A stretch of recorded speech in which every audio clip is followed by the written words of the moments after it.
Apologies for any unclear audio in today's episode. We'll do better next time.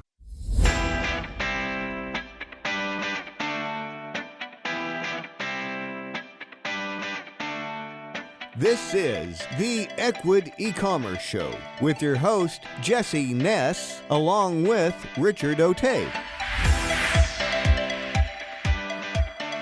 Hey, Richie. It's a Thursday, so happy Thursday. Yeah, mixing it up a little bit here, you know.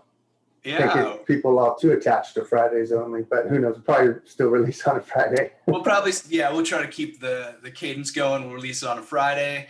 But yeah, it's good to see you. We haven't done a pod in a little bit, so good to get back in the flow. Today, I'm excited because this is a service that I'm actually aware of and was going to use for a different purpose. So when I saw the emails come through, I'm like, oh yeah, we have to have these guys on. Like I'm excited about that. Where I think it's a service that just people should be aware of, right? That it answers obvious questions. So anyway, pumped about that because I personally see the need for this. I don't have to hype myself up for it. Yeah, it's good. I mean, if you think about it, in the end, we're selling a product or a service or something, but really it's a transformation. These people are going through an experience with us as a business, and that's the company we're going to be interviewing here. That's kind of what they're about, and I'd love to hear it actually in their words. So actually, let's bring on Chris from Gorgeous right now. Chris, what exactly is your role there again? I know you do technology most of it. What is it considered specifically? Yeah, well, first of all, pleasure to be joining the show today. I checked out a few recordings of the pod in preparation for this, and I really enjoyed the conversational tone and how much knowledge was being spun around. So I was excited to jump right in. Awesome. But yeah, so my name is Chris Lavoie. I lead tech partnerships at Gorgeous, which is an e-commerce help desk solution. And my job is twofold. So I work with partners in the ecosystem to build direct integrations into one another so we can really enhance each other's products. And then I focus on the go-to-market strategy of really positioning ourselves to our customer base. And then a lot of my job as well is internal education and enablement. So I can educate our customer-facing reps on all the different technology partners we have, how their technology works, how our platforms integrate with one another, so they understand the benefits to pitch it to our customers. So internal and external enablement mostly. Okay. So I'll back up to the original statement of like what you guys are. So I kind of heard like help desk software is the general term. Let's dive into that more, because I think for people listening, that might be like if you're not aware of that segment, like, okay, what the heck is that, right? So let's dumb that down a little bit. Great question. So I think help desk originated if you go to a mall or something, you go up to like the info kiosk or help desk, right? There's someone, tending to the booth. You can go up and ask questions. So in software world, a help desk is a platform where there's actual human agents tending to the support, right? So this is not to be confused with other tools in the space that do strictly AI automation to power all of your customer support. There's tools like that. We have some automation features certainly baked into our product, but there's companies out there that exclusively do this. So where it's not a help desk, it's an AI powered experience where, you go on a website, I'm sure we've all been on them before, you click a little chat widget at the bottom and you're clearly talking to a robot, right? But it's fine if they give you the answers they want. So that's an example of like an AI chat powered support experience. A help desk is you actually have humans behind the screen, so to speak, right? So that's the big differentiator. Got it. And the difference here is that so yeah, we've had some chatbot people on before, and we've had, and I think people are kind of savvy to like what Facebook Messenger is and how that can be embedded on a website. But I think what's different about what you guys do is it's more tying together various places, including email. And I think email is one of the obvious things that if you're a solopreneur and you're the only person in the business, fine, you just have an email and you reply. You don't need that. That's easy. But when you get a little bit beyond that, this is where the kind of the help desk options come into play. So maybe you can kind of describe that a little bit, like maybe starting from email first, right? Like with the need for, like, why would I need it? You know? Yeah, exactly. So email marketing obviously is huge. There's a lot of other marketing avenues opening up now, like SMS, and that's a separate conversation. But email is tried and true, both for marketing, but also for support. So you nailed it. New businesses starting up. Maybe you're a team of one or a team of two. You might not feel the need for a comprehensive help desk solution like Gorgeous at the time. You're managing support via just email.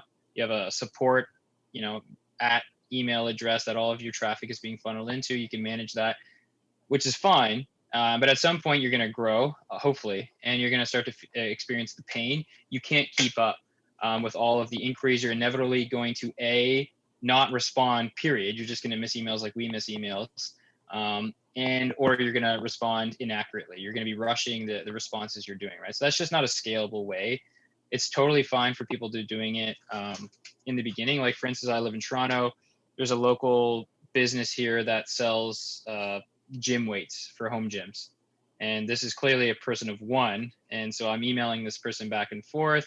I tried to pitch him on Gorgeous, and he's interested, but just not yet, because he hasn't felt the pain, so to speak, right? So to stop there, emails is important.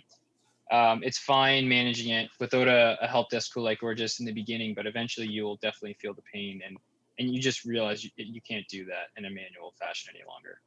Yep.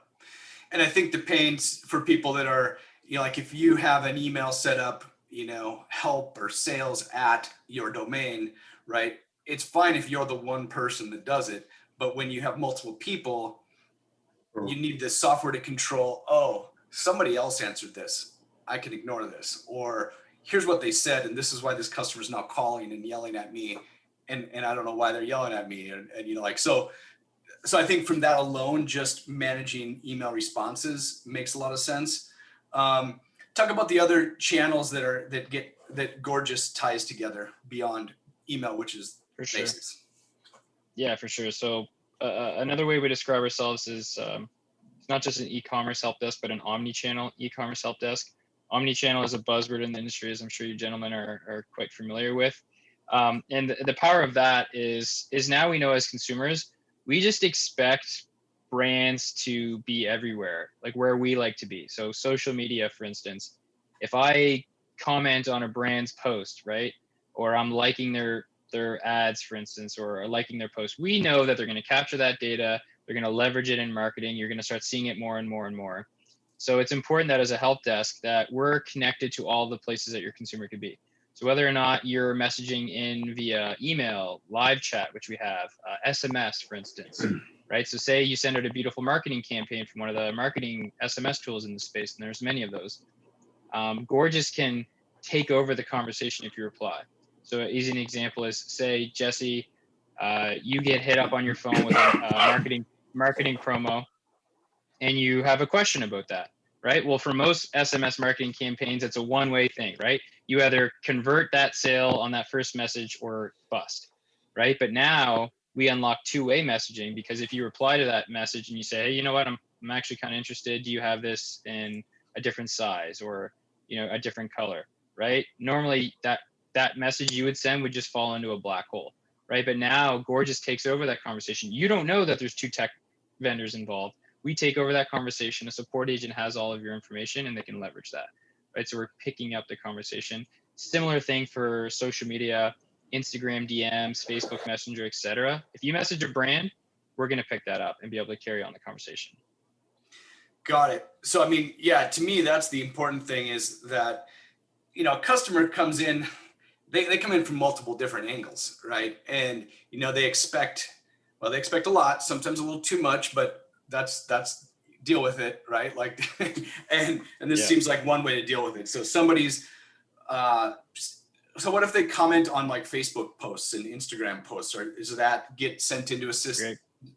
Okay. Great question. So yeah, so there's the live element of our platform. So you're talking to someone, say, through live chat. The whole thing works based off of a ticketing system. So that's important to set the stage for the rest of the conversation. So a ticket is a conversation. So just like when you're texting someone, picture on our platform, you're having a message thread with someone, we call that a ticket. So we're a ticketing based help desk platform. And so when, for instance, when someone comments on one of your Facebook or Instagram posts, our machine learning will detect the intent and sentiment of that message as either positive or negative. So say someone's talking junk about one of your products, our machine learning will detect that, apply a tag as like negative social sentiment. That'll create a ticket inside of Gorgias alerting a support agent, hey, someone's talking, not so nice things about you on Facebook or Instagram. We'll go in there. If that customer that left the comment happened to be a previous customer, right, we could see all of their information. I could leverage that. Hey, really sorry to hear you had a negative experience. I see you shop with us plenty of times before. It seems like this was your first negative experience. I can assure you we're doing everything we can to make sure that doesn't happen again. Here's a 10% discount code for your next purchase, right? So it's like helping you put out fires so much faster. And the key thing, and this is kind of foreshadowing later conversations, is, social media for brands, you have marketing people handling that, right? They're not equipped to be focusing on like product and like answering product questions, answering support questions. So there's a huge disconnect for brands who are successful in leveraging social media for marketing purposes and acquisition. But when it comes time to like customers actually have questions about product or support, it's like, whoa, can't deal with that, right? So Gorgias takes that burden off of, marketing teams, right? Because we're able to take over that conversation that they don't need to be having. Got it. For being somebody in marketing, I get that because since I'm in marketing, all the nasty comments that end up on Facebook or Instagram are somehow my responsibility, but maybe I'm really not the best person to answer that, right? Like they have a very specific technical question. So that's a support agent that should be answering that, and sure, I can hide it. I can, but I would be doing it all day long. So I get the idea there. Now, does it also tie, you said if they were a customer before, so does it tie together as like their email or their Facebook login so that you can kind of see that, oh no, this person bought, like you mentioned, like, how does it tie? Yeah, exactly. So it's picking up their handle. It'll pick up their phone number, for instance, or their email. Like there's a number of different ways that we can capture that customer object and tie that to a record that we have in our platform. Okay.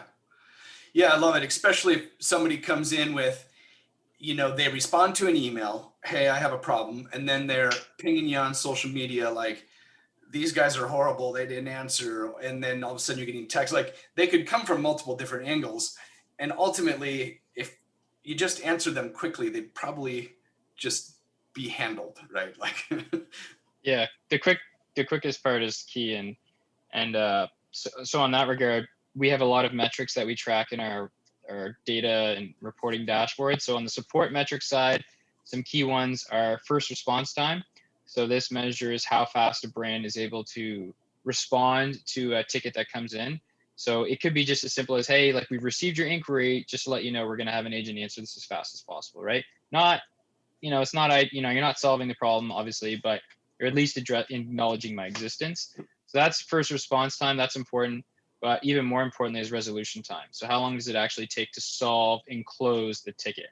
So there's a few other metrics as well, but those are two really important ones. And we have tons of data that shows there's a massive correlation between brands who have really low first response time and resolution times and their lifetime value and churn rate, right? It's clear as day for us. We've actually gamified this with our 6,000 plus merchants that we work with into 5 categories or 5 tiers, 5 being like exceptional customer support. And currently only 3% of our customers actually qualify for that.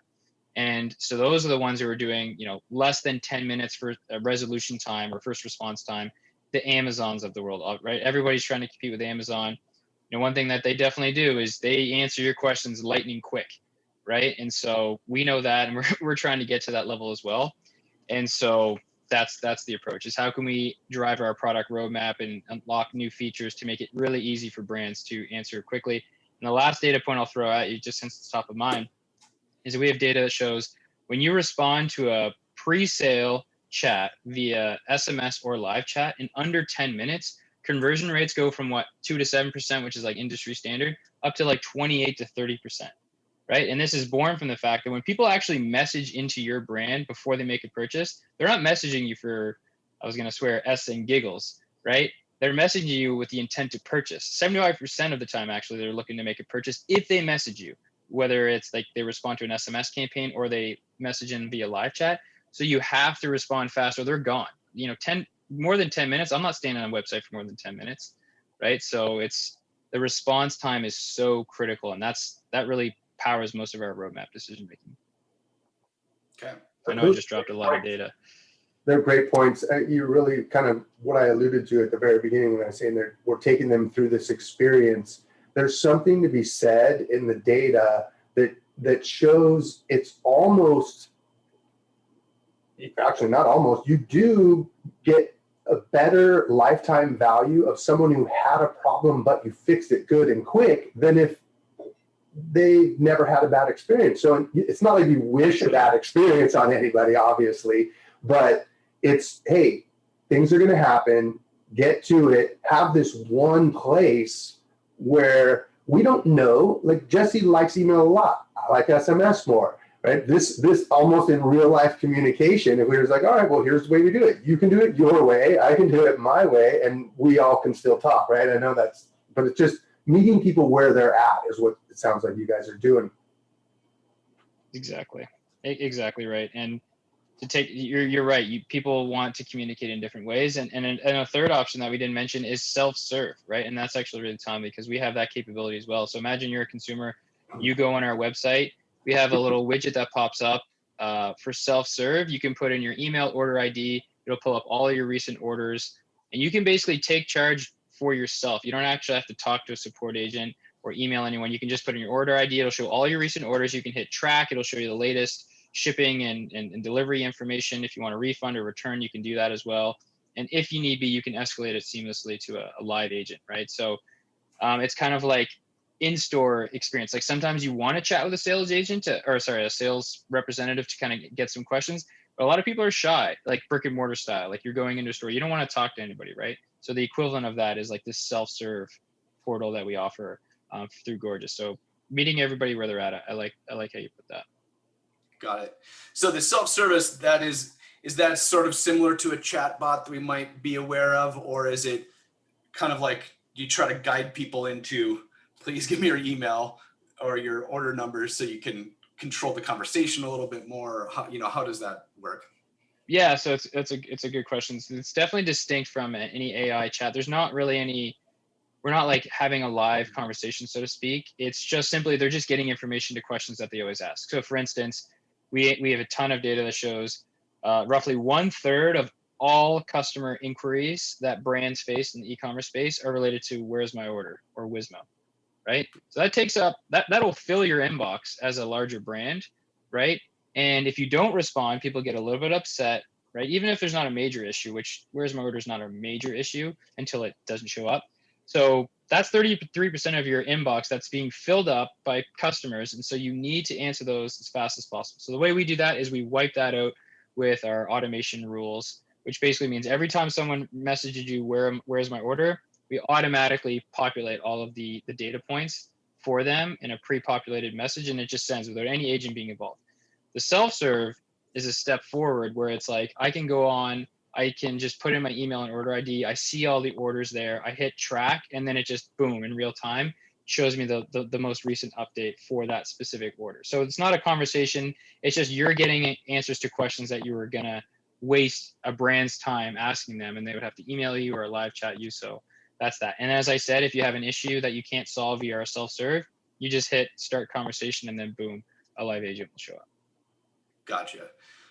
Yeah, I've had mixed feelings with some chatbots. So that was the question. That's where that question came from. Yeah. Sometimes it's interesting. Sometimes it just creates a weird loop, and then people just get mad, and they're like, anyway, there's levels to chatbots. People think they're all the same. There's levels to them, right? Some have really good machine learning powering them, and they have these nice training sets to continuously get better. And some are just, as you said, you get stuck in a loop pretty quickly, and you're like, all right, this isn't going anywhere. Yeah, you're like, I just wanted my tracking number. Why are you showing me all this stuff here? Yeah. So yeah.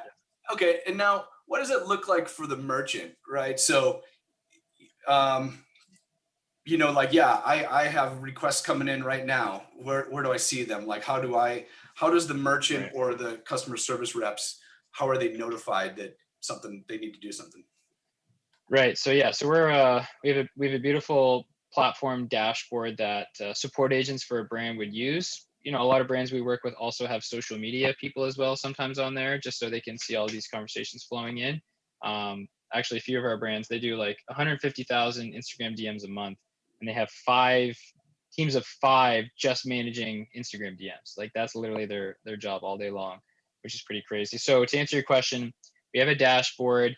You come in on the left side, there's a bunch of views or bins, we call them, so of ticket types. And so as a support agent, you're likely going to be responsible for specific types of tickets. So say you're a really experienced senior support agent, you'd be responsible for like VIP tickets or urgent tickets or, you know, really negative comments tickets, which our machine learning and will detect and apply a tag. So each ticket has a tag, it's like a subject, right? So imagine you're a VIP customer of mine and you have a problem.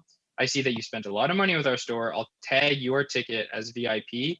You'll get triaged into our VIP ticket bucket. So when I clock in, so to speak, as a support agent, and I go into my VIP bin, I have confidence that these are all really high profile tickets. So I don't have to sift through an ocean of thousands of tickets and say, yep, that one's for me. No, that one's not for me. So that's how they go about it. All the agents are living on the same help desk. You can be an admin and have, you know, control of the settings for that. And yeah, that's basically it. You can leave internal notes with each other. You could be, you know, you could be collaborating with different support agents on your team on a specific problem. Hey, like, you know, hey Joe, not sure how to answer this one. Do you have any advice for me? So yeah, it's just having conversation. You have all the data you need. So yeah, it's pretty straightforward. Okay. Makes sense. So like, yeah, the customer service reps are going to be logging into a certain area. Are these, you know, like if you also have phone calls, is it usually the phone team is also answering the help requests? Is that kind of a general organization that people use?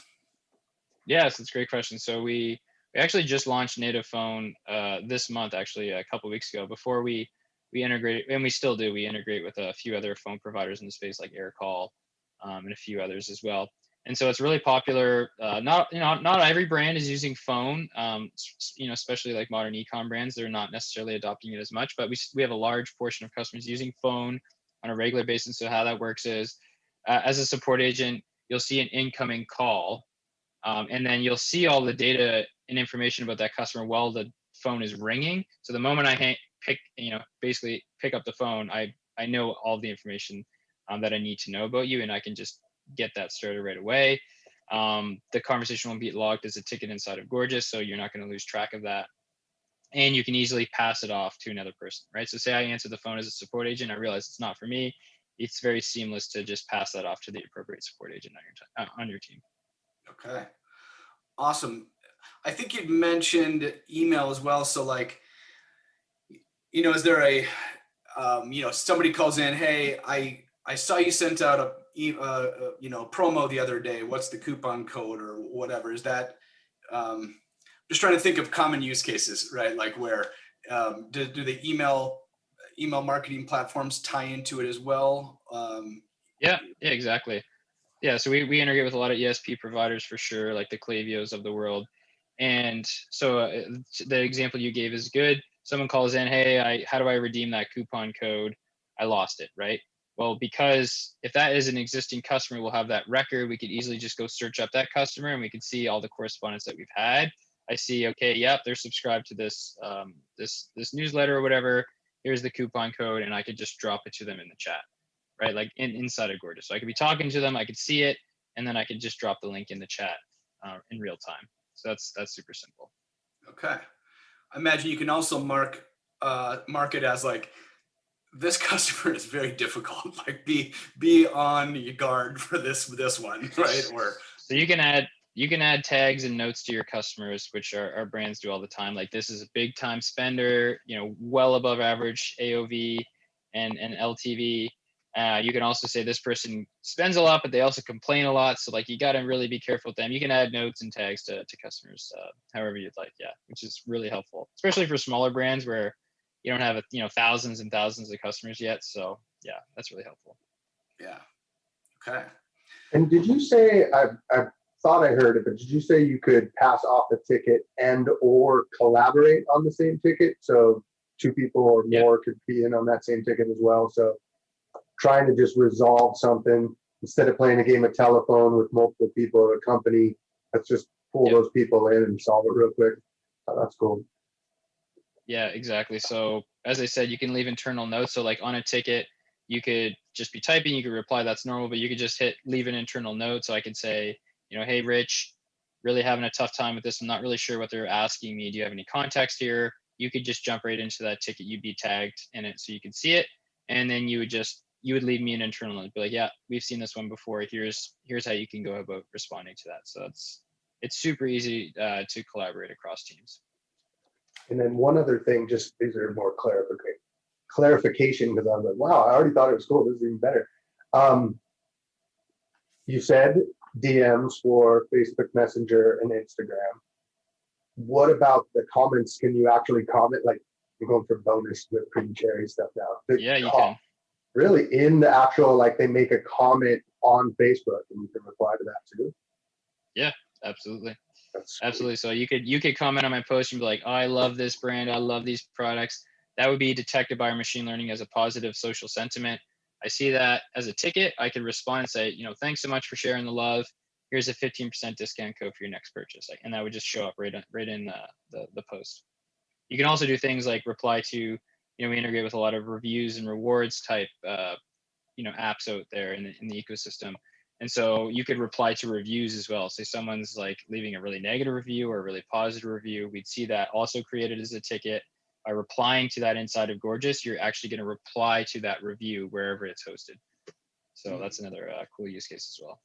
So I don't know your marketing team, but they might like this next comment, because I could actually see a use case here for, let's say, you're growing your business, but the fact that you can log into one place and have all this form of communication, this is the training wheels to help you grow that business as well too. Because now, instead of having to be in all those different locations, to your point from earlier, you're on it right then and there.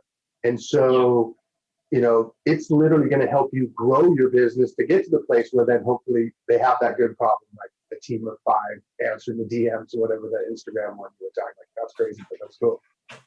Exactly. And then the other thing is, and I'm trying to lead the charge on this narrative, is like, people think of support as only for post-purchase problems, like negative experiences. What I'm trying to change the narrative, and Gorge is trying to change the narrative, it's like, there's a huge opportunity for pre-sale, right?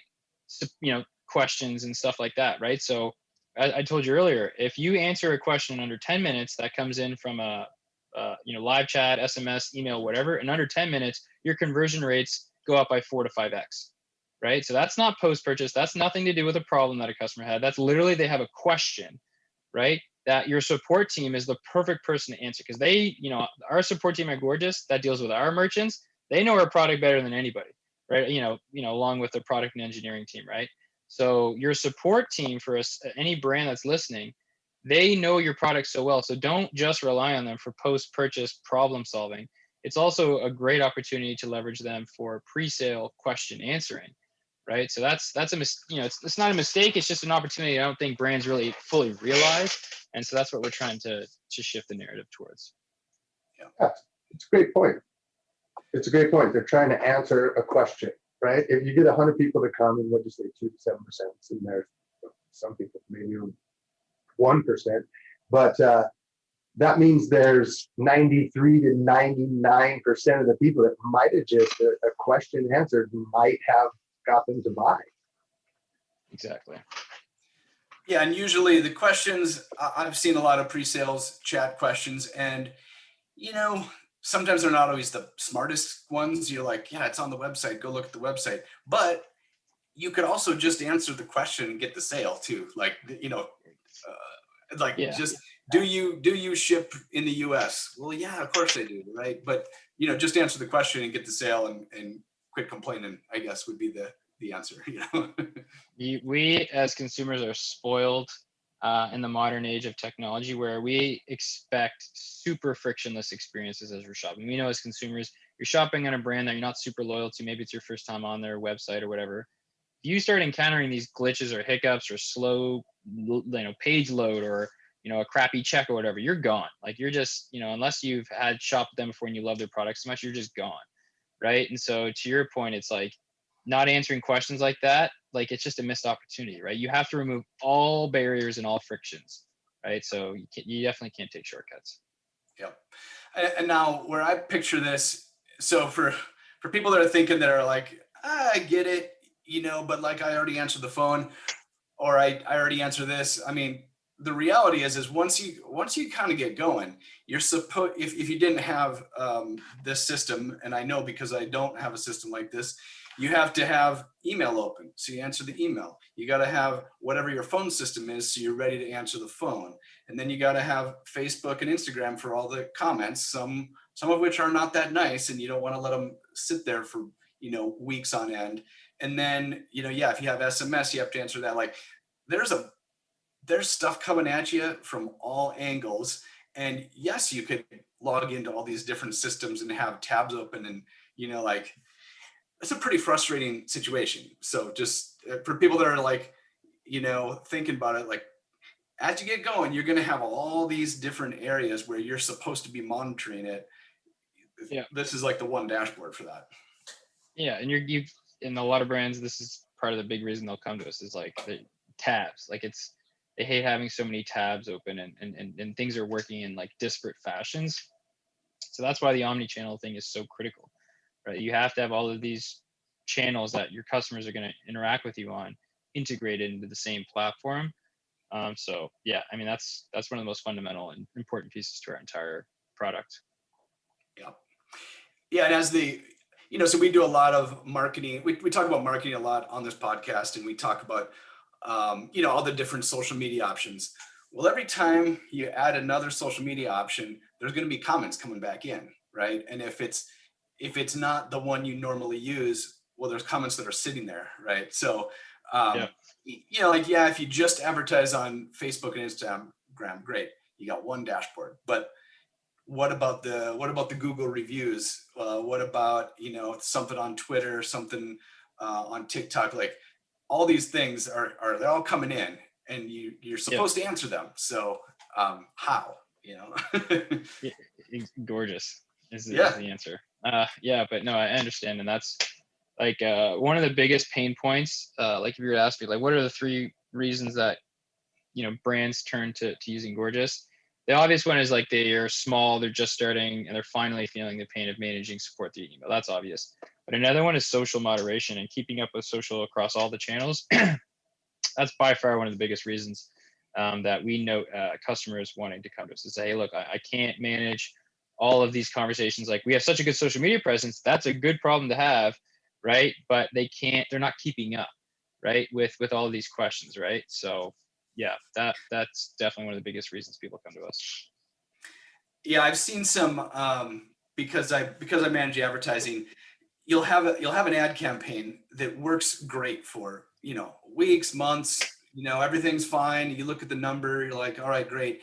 And then all of a sudden, one day, this ad campaign isn't working so well, and you wonder why. And then months later, you look and you're like, oh no, there was somebody in there that left a very, very nasty comment, and then 3 other people jumped on with similar sentiments. Like it tends to sometimes like a post can go really negative really quickly, and it's all because somebody started it off, and you don't see them all because they're all buried in ads, right? Like maybe if it was live chat, you would see it, but anyway, I've seen a lot of comments get buried in ads in posts, and you rarely see them. I've seen it personally. It's extra painful when you realize you're actually paying to amplify that too, right?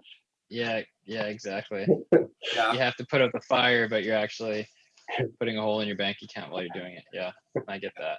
To that point, though, what's cool about Gorgeous as well is we have a revenue tracking dashboard as well. So I told you pre-sale stuff, upselling. That's a big part of what we're looking to do as well. So imagine, I'm dealing with you, Jesse. You're a customer. You're reaching out. You have a problem. I solve that for you. At the end of that, I say, hey, I see that you're a big fan of our blueberry soda. Just to let you know, we've just launched our new orange soda. I think you might be a big fan of. Here's a discount code you can redeem for your next purchase. And you're like, great, I love orange soda. I'll check it out. You do that. that'll be attributed as a sale inside of Gorgeous, right? And so we have this beautiful revenue dashboard. And what's cool is you can segment that across channels. So SMS, email, Facebook Messenger, Instagram, etc. So you can actually see your ROI of using Gorgeous, across specific channels, right? Which is really cool. You can also see things like CSAT, customer satisfaction, across these different channels. So to your point, you could see if you bombed on a social media campaign, that would reflect in poor CSAT for Facebook Messenger for that given period of time. And you'd probably have pretty poor sales as well attributed to that channel for that given time period. Yep. Yeah, it's really interesting. I will say I haven't dove that deep into your product, but now I'm very interested in trying to figure out all these extra models beyond just answering support questions, right? Like that seems obvious, but yeah, like you're doing, for merchants listening, like you're doing this to make money, right? Like, how else can you get the sales? Like you're not just trying to fix problems, you want to actually sell more. Exactly. So, yeah. Exactly. Fixing the problems that helps with churn and repeat purchases for sure, but there's also a huge upselling opportunity and just conversion rate opportunity as well. That we're ramping up on our marketing to advertise that. I think we spent so long just like support post purchase, but it's like, whoa, look at all these cool features we have now. Like we also need to promote the fact that there's huge pre-sale opportunity as well. Okay, perfect. Yeah, I mean, it's an experience. What was the stats? I don't know exactly. I'll get them close here. It was like 16% or 18% of e-commerce was online, or commerce was online pre-COVID, and then we like shot of steroids into it and got up to like 33, 35, somewhere in there. But so there's still obviously room to grow, but this is where I'm gonna throw it out there. It's like 98 or 97% of something happened online, right? They looked you up, they had a conversation, they saw you on Facebook, right? There's still almost it's very, very close to 100% that something will take place online. So this is part of your conversation of the pre-sale and all these other things that happen when they're just trying to figure out in this fragmented world, which one am I going to make a decision to go get my hard-earned money? The person who's going to be respectful and responsible and back as quick as possible of my attention and time, like I'm being the customer right now, like that's the one I'm going with. Bottom line. 100%. And we know now as consumers as well, it's like, look, once we have a comfortable situation, it's like places that you're comfortable ordering food from. So like me and my fiance, we have our go-to pizza place, we have our go-to Chinese food place, our go-to sushi place. It's like we're comfortable. Yeah, there's other options, but like 9 times out of 10 we're going to go to that restaurant because it's reliable, it's consistent, it's good price, etc. Consumers nowadays in the e-commerce world, they treat brands the same way, right? It's really hard to move off of a brand to another competitor once you're comfortable with them. Even if you think you might be able to get a slight improvement on going to a different brand, it's like we love to just automate our decision making, certainly as you get more busy in life. So to your point, it's like it's precarious and it's easy to lose customers if you don't consistently deliver that stellar experience for them. Yeah, I mean, I'm sold. What questions should we have asked you that we didn't? Is there something we missed? Not that I think I can think of. I know I dropped a lot of data. I always have a bunch of stats at the back of my head. Comes from my background, but yeah, no, you guys asked a lot of great questions, and it was fun chatting about it. Real good. Well, Rich, any last thoughts here? I think, it makes a ton of sense to me. I'm hoping listeners it also makes sense to them. This is fantastic. I would say the only last thing I would ask is any kind of interesting things. If people aren't automatically already sold, which I'd be surprised why they're not, what's on the roadmap? Anything fun? Something fun. So, well, fun as in it brings my business more money. So anything that you think would be interesting if someone's like, wow, I'm almost there, right? We got them, they're almost converted. What's something that might be on the horizon that would get them over the edge? Yeah, so for sure. I think so the biggest ones that we just released, I'll highlight again, is just like we just launched self-serve. So the ability to basically get a lot of your questions answered without talking to anybody right on a website. We just launched native phone as well. So that's super powerful. And then Instagram DMs, I talked about a lot. We actually just launched that last week.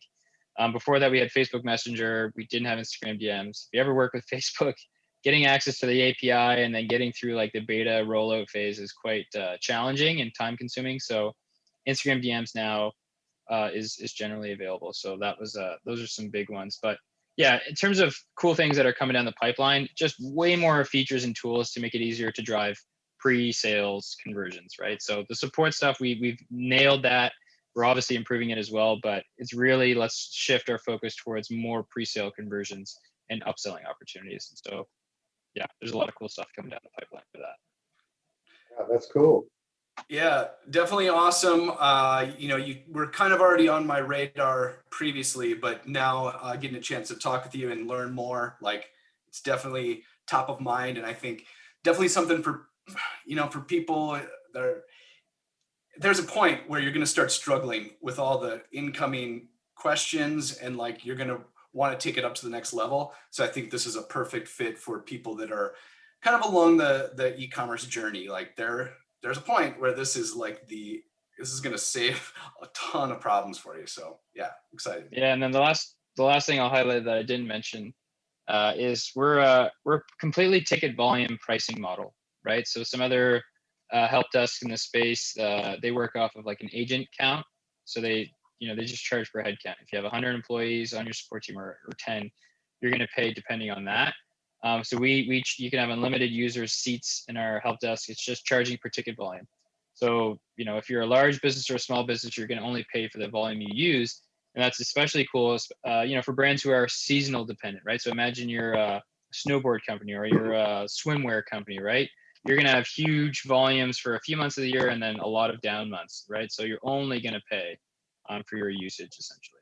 So our brands really like it. We start at $60 a month and then it just goes up from there. I don't want to open up Pandora's box here, but I kind of do. But I'll answer it knowing I don't really want to open up Pandora's box. What's considered a ticket? Is it the whole experience going through the whole thing from start to finish? Interaction? So a ticket just generally is a customer messaging into your store, whether it was live chat, email, phone, or whatever. So that creates a ticket. Now, when I say we charge per ticket volume, what I mean is billable ticket.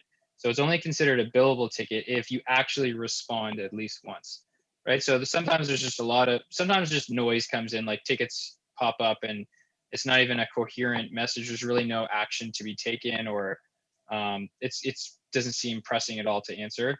So if you don't respond to those, then that's fine. And we also get a lot of there's a lot of integrations and features we have that will just create tickets to alert you with information, right? So imagine someone comments on a social media post, that'll create a ticket. I read it, there's no action to be taken, right? So that's not a billable ticket. You don't get charged for that.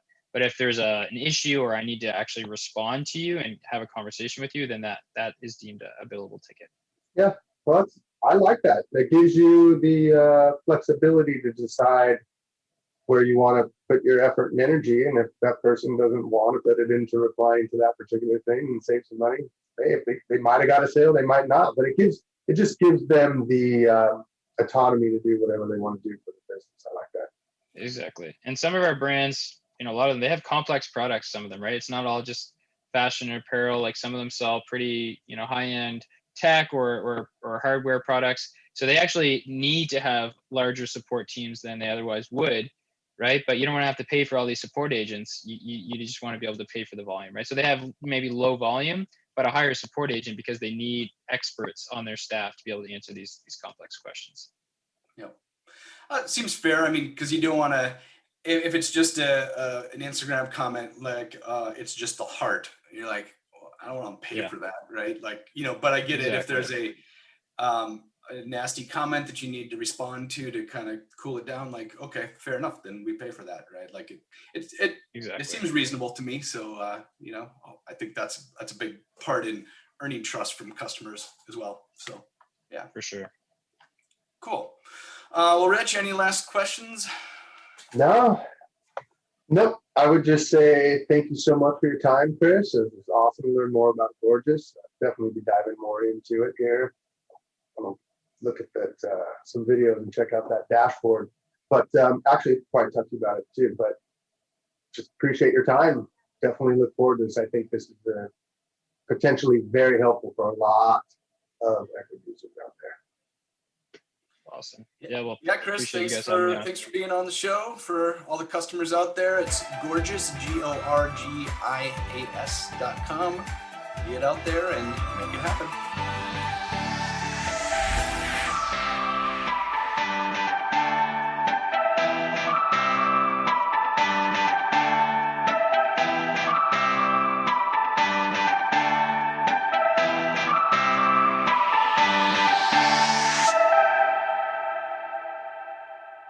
Hey, this is Jesse and Rich. We want to let you know we really appreciate you listening. We hope you find the tips we give you helpful for growing your business. You can find all of our past episodes and a lot more useful stuff at ecwid.com/podcast. And also, check us out on your favorite podcasting platform like Apple Podcast or Stitcher. And make sure you never miss an episode by subscribing.